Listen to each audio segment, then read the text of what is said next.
Hello, welcome to the self-learning platform by Dr. Sushma Singh. Today we start Unit 10, Immanuel Kant. Let us have introduction about the unit. Immanuel Kant was German philosopher of the late 18th century, 1724 to 1804. He was a professor of philosophy at the University of Königsberg in Prussia. He was a contemporary of Rousseau, Hume, and Adam Smith. He was 65 years old at the time of the French Revolution of 1789, which he praised for its republican goals while criticizing it for its use of immoral means. Kant believed that a political legal order could be just only if it pays homage to morality. He wrote, a true system of politics cannot take a single step without first paying tribute to morality. For all politics must bend the knee before right, although politics may hope in return to arrive, however slowly, at a stage of lasting brilliance. Accordingly, in his moral and political philosophy, Kant's main concern was with the necessary, universal, and critical rational principles of morality and justice or rightness in Germany, which is not to be confused with the notion of individualistic right. These are to serve as a normative standards for justifying and criticizing and reconstructing the political organization of societies at the national and international levels. Kant's major contribution was his critique of pure reason and epistemology, but his political philosophy is also substantially rich and novel. His political theory emphasized the necessity of treating every single person as an end in itself. His famous saying, treat humanity in your person and in the person of everyone else, always as an end as well as a means, never merely as a means. Unable to him to emphasize the rights of men, rule of law, a good legal procedure, and educational opportunities which would enhance human reason and enlightenment. Now, the next topic is representative of the enlightenment. We may begin by locating Kant in the long history of moral and political ideas by noting that while his critical philosophy was a culmination of the intellectual movement of the European Enlightenment, at the same time marked a clear departure from its separation of politics from morality. That is, while espousing the enlightenment's enthronement of human reason over divine will or law of nature, Kant took the supreme principle of that very reason to be the moral law, to be tested through what he termed as reason's categorical imperative of the freedom, autonomy, and equality of every human being as a moral person. By taking the moral law or the categorical imperative of the moral practical reason as the supreme principle of human reason, he distanced himself from his empiricist and rationalist preceders and contemporaries. Kant acknowledged that he was an Enlightenment thinker. He viewed his nature works to be contribution to the outgoing process of enlightenment. In an article entitled What is Enlightenment in 1784, he defined it as the hold and courageous passage of humanity from a condition of intellectual immaturity and mental laziness to the age of reason. He wrote, enlightenment in man's living his self caused immaturity. Such immaturity is not caused by the lack of intelligence, but by lack of determination of courage to use one's intelligence without being guided by another, say by a holy book, a priest, or a despotic ruler. Spare you'd have the courage to use your own intelligence is therefore the motto of the Enlightenment.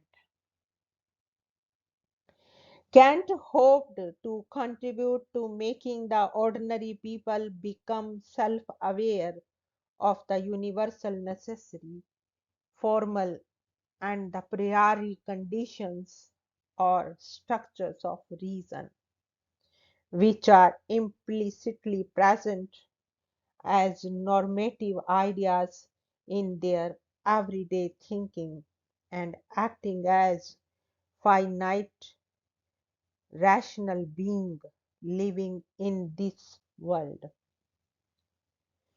For this new self awareness, Kant felt that the Copernican revolution in metaphysics is required. He viewed his own mature works to be exercises in such a philosophical revolutions. Next topic is Kant's Copernican revolution in metaphysics. To his readers, Kant proposed his Copernican like revolution is philosophy in the following words.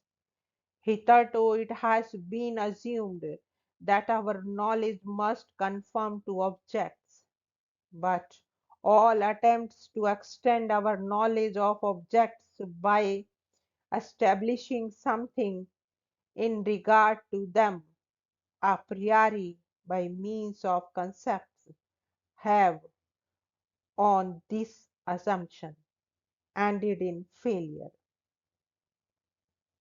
We must therefore make trial whether we may not have more success in the task of metaphysics if we suppose that objects must conform to knowledge. The understanding does not derive its laws from, but prescribes them to nature, while the earlier Copernican revolution in astronomy, or rather cosmology, replaced the earth centric view of the cosmos with the heliocentric or sun-centric view. Kant's Copernican-like revolution in philosophy placed the human being at the center of the world of knowledge and action. For Kant, the human being is neither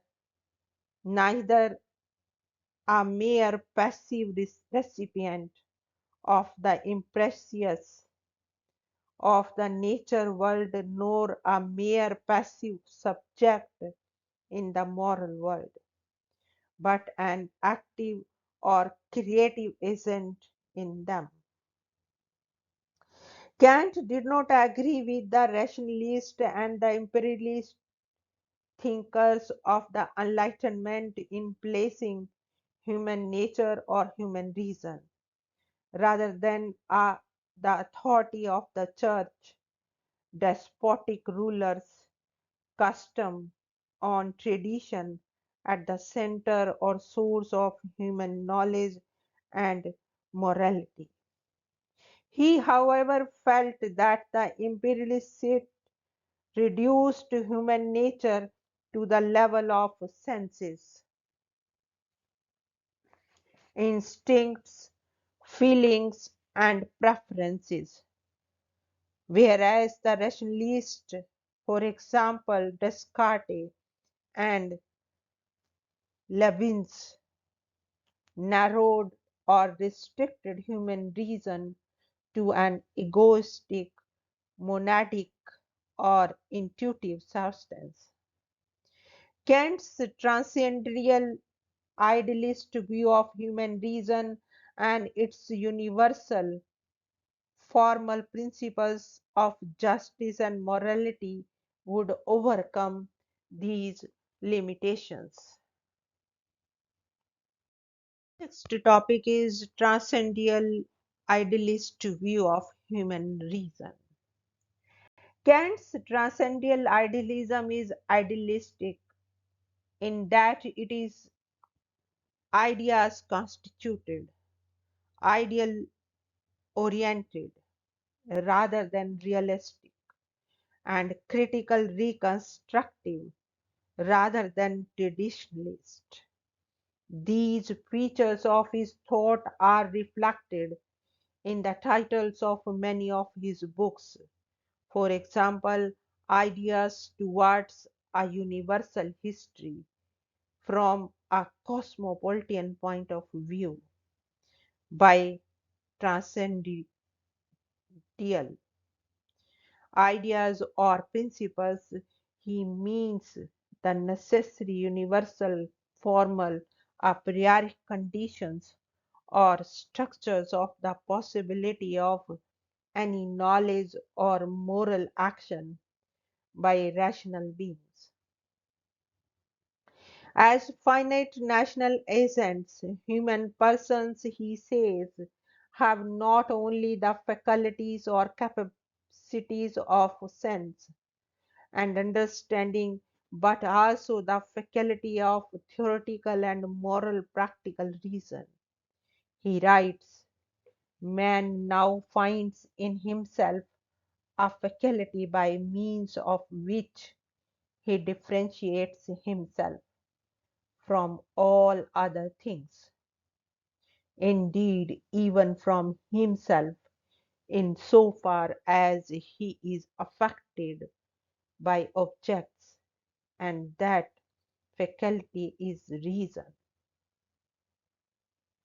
This, as pure self activity, is elevated even above the understanding with respect to ideas. Reason shows itself to be such a pure spontaneity that it far transcends anything which sensibility can provide it. The faculty of understanding has its a priori formal categories or concepts. For example, space, time, and causality, which it imposes on our perceptual experiences to make them understandable. Similarly, the faculty of practical reason or rational will has its synthetic a priori principles of laws of morality and justice, or right of our thought and action. He writes, in the theory of duties, man can and should be represented from the point of view of the property of his capacity for freedom, which is completely supersensible, and so simply from the point of view of his humanity considered as personality, independently of physical determination. As suggested in this passage, the transcendental ideas or norms of the freedom or autonomy and equality of the human person as a moral agent is central to Kant's theory of moral duties or obligations. These ideas, Kant notes, are contained in the moral law, which has traditionally been known as the Golden Rule. According to that rule, men, what we do to others should be what we would have them to do us. Kant also felt that the fundamental idea of the moral law is contained in Rousseau's concept of general will, as a will representing the true will of each member of the community. In fact, Rousseau's idea of self-governing capacities of human beings had a great influence on the Kant's key idea of the autonomy of the human being as a moral agent. According to Kant, the basic idea of the moral law is this: what makes a maxim of action moral is its universality, a universality which implies the normative idea of the freedom or autonomy and equality of all human beings as moral agents. By autonomy of the moral agent, Kant means her or his freedom from both external coercion and from being determined internally by passions, appetites, desires, etc. The idea of the autonomy of the moral agent implies the idea of her or his a priori moral obligation towards the autonomy of other moral agents. This is a distinctive aspect of Kant's moral and political philosophy. Now we want to wind up this lecture. Thank you so much for your attention.